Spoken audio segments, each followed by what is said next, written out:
Today, I'm going to explain a German-American psychological thriller mystery film called Flight Plan. Spoilers ahead.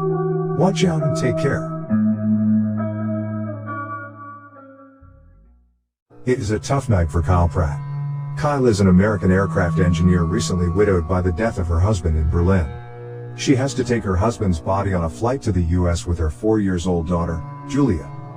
To help her with her anxiety, Kyle takes pills as prescribed by her doctor.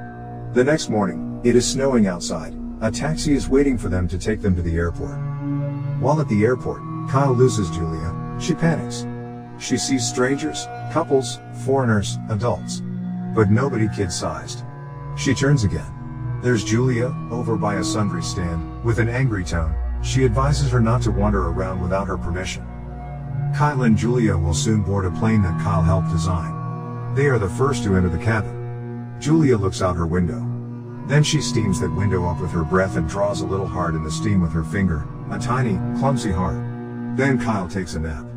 Awakening from her nap, she realizes that Julia has disappeared from her seat. Kyle tries to ask other passengers, but none of the passengers recall seeing her. A flight attendant suggests that Julia might be playing with children of her age. Kyle walks down the aisle, trying to find her, but still no sign of Julia. Kyle continues to look around with an unease that's beginning to grow. She rechecks their row, where they'd fallen asleep. She looks under that blanket and finds the one-armed bear. But no Julia. That's weird. Julia wouldn't go anywhere without her bear. Then she contacts a flight attendant, Stephanie, to help her find Julia. Stephanie agrees to help her and makes an announcement of a missing child. A moment later, however, to her surprise, Stephanie tells her there is no record of her daughter boarding the flight. Kyle is confused. She is very sure her daughter was there with her, so she tries to prove it by showing her boarding pass. However, Kyle is unable to find Julia's boarding pass. And she also finds that her daughter's backpack is missing from the overhead bin, which is impossible because Julia couldn't have reached up here by herself. She's not tall enough. Seeing this situation, a Sky Marshal, Jean Carson, begins to monitor her while she's searching for her daughter. Kyle demands to see the captain, Marcus Rich, to get him involved in the search for her daughter. Hearing that there's no record of her daughter boarding the flight, the captain asks if Kyle is under any medication right now. Kyle says that she was taking sleeping pills to help her with anxiety due to her husband's death.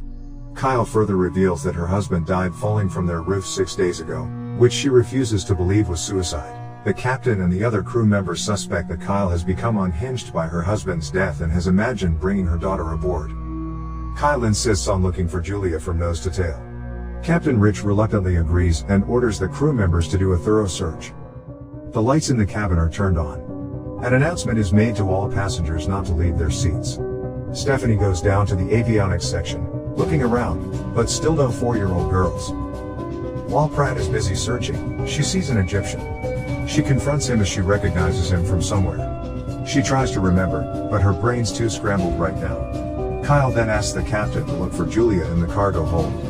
Captain Rich doesn't allow that, and angrily states that there are hundreds of passengers on this flight who are not receiving any attention at the moment because all flight attendants are busy conducting a search for a child that none of them believe was ever on board. Kyle doesn't take it well. She then runs to the Egyptian. She accuses the man of kidnapping her daughter, as she now remembers that she saw him last night, staring into her daughter's bedroom. The man is annoyed at being accused. Then, he shows proof of receipt of the hotel where he lived, which is nowhere near her apartment. Then, chaos ensues. Kyle forces the man to confess. They fight.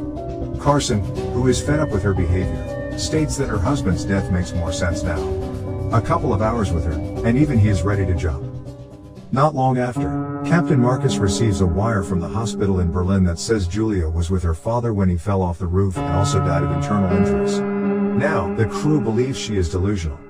Kyle furiously denies it. She is very sure that Julia is still alive and still on the plane. Carson now feels that Kyle is a threat by making up such a story, so he handcuffs her and keeps her in her seat.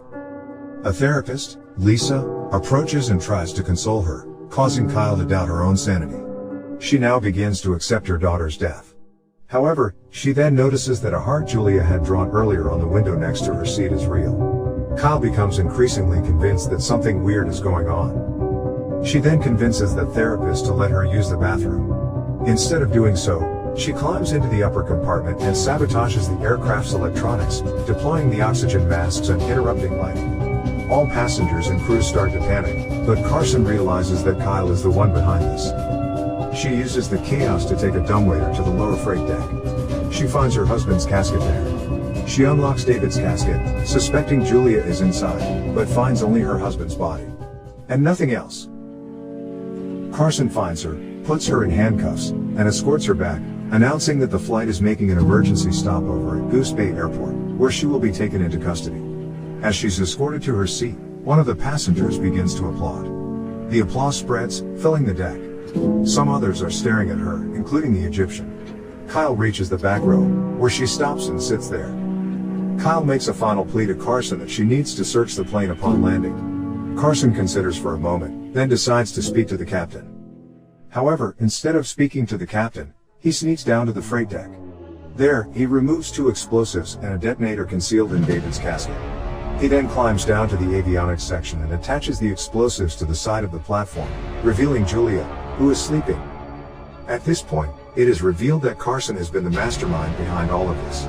Carson and Stephanie have conspired to hijack the aircraft for a $50 million ransom and frame Kyle due to her knowledge of the plane. They abducted Julia to force Kyle to unlock the casket where he placed the explosives and detonator. Carson tells the captain that Kyle is a hijacker and threatens to blow up the aircraft unless the airline transfers $50 million into a bank account. Carson then tells an unnerved Stephanie that he intends to blow up the plane, killing the unconscious Julia, and leave Kyle dead with the detonator in her hand. Kyle still couldn't believe everything that has happened. She anxiously looks out of the window as the plane is about to land. Other passengers are confused because of the emergency landing. After landing, the passengers exit the aircraft. As the captain is leaving, Kyle confronts the captain, who angrily declares that the ransom has been paid. Kyle is confused by this. Soon, she realizes that all this is Carson's doing. He uses the situation to twist the truth and makes it look as if Kyle is a terrorist. Realizing this truth, Kyle decides to take advantage of the role of hijacker, commanding Carson to remain aboard and the crew to leave. Carson hesitates, but he realizes that if he refuses, it would be seen that the charade would be his. As soon as the plane's door closes, Kyle knocks Carson unconscious with a fire extinguisher, handcuffs him to a rail, and takes the detonator from his pocket. Stephanie comes out of hiding. Carson regains consciousness. He chases after Kyle, shooting until she locks herself in the cockpit. She opens a hatch door to the plane's attic and throws out a binder to fool it. Carson hears the upstairs thud and leaves.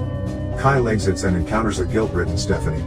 She punches her, who panics and immediately flees the plane.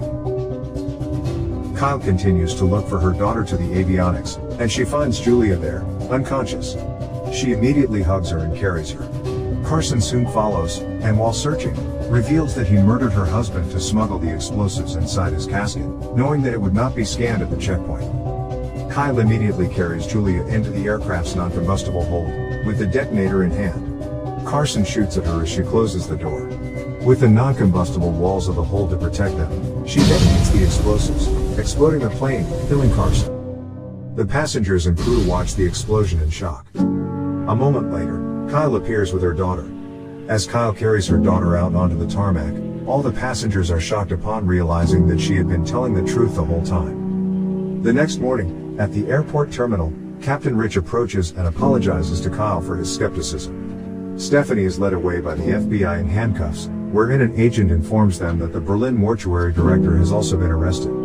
Kyle carries Julia through the crowd of passengers who realize the truth. All are stunned and somewhat guilt-ridden for not believing her.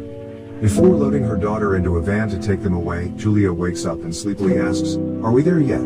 As they get ready to leave. The final scene shows the Egyptian passenger helping to pick up her bag as an act of respect and forgiveness. That's the ending of the movie Flight Plan. Subscribe for more.